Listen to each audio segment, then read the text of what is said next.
Halo semua, perkenalkan nama saya Dominikus Toting. Saya kuliah di Universitas Katolik Santo Agustinus Hippo, program studi matematika, angkatan 2025 dengan NIM ke-202.501.005.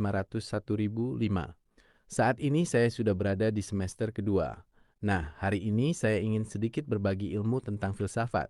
Silakan simak video yang akan dimulai sekarang.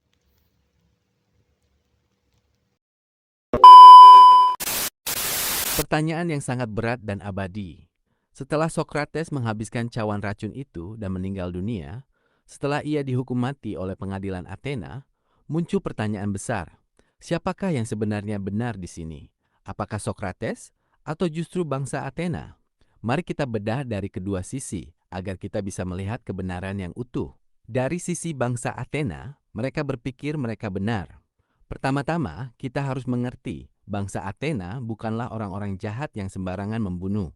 Bagi mereka, tindakan menghukum Sokrates adalah sesuatu yang benar dan wajib. Mengapa?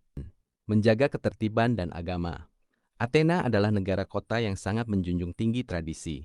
Mereka menuduh Sokrates melakukan dua dosa besar. Tidak menyembah dewa-dewa yang disembah oleh negara, memperkenalkan dewa-dewa baru. Bagi mereka, kalau dewa-dewa dimarahi, maka seluruh kota bisa celaka. Jadi Sokrates dianggap ancaman bagi keselamatan bersama. Merusak generasi muda. Mereka menuduh Sokrates mengajari anak-anak muda untuk mempertanyakan segala hal, termasuk mempertanyakan para pemimpin dan orang tua. Bagi mereka, ini adalah tindakan korupsi moral. Anak harus patuh, bukan banyak tanya. Jadi bagi Athena, kami benar karena kami menjaga hukum, agama, dan tatanan masyarakat. Sokrates salah karena dia mengacaukannya. Dari sisi Sokrates, dia yakin dirinya benar. Namun di sisi lain, Sokrates juga yakin sepenuhnya bahwa dirinya lah yang benar, dan justru kota Athena lah yang salah dan buta. Mengapa? Kewajiban moral terhadap kebenaran. Sokrates berkata, dia memiliki suara batin atau panggilan ilahi yang menyuruhnya untuk terus bertanya dan menguji kebenaran. Baginya, hidup yang tidak dipertanyakan tidak layak untuk dijalani. Dia merasa tugasnya adalah menyadarkan orang-orang.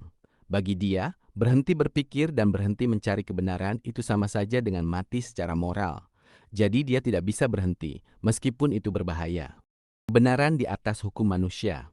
Sokrates mengakui hukum negara, tapi dia percaya ada hukum yang lebih tinggi, yaitu hukum kebenaran dan hati nurani.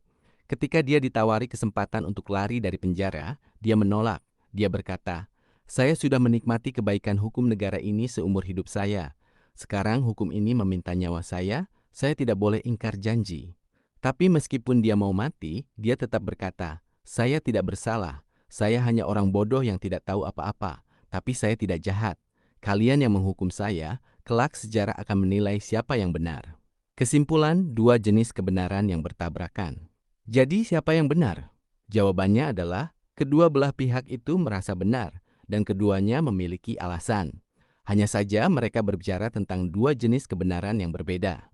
Athena berpegang pada kebenaran hukum dan tradisi. Apa yang disepakati bersama, apa yang tertulis, dan apa yang menjaga stabilitas. Sokrates berpegang pada kebenaran moral dan kebenaran mutlak.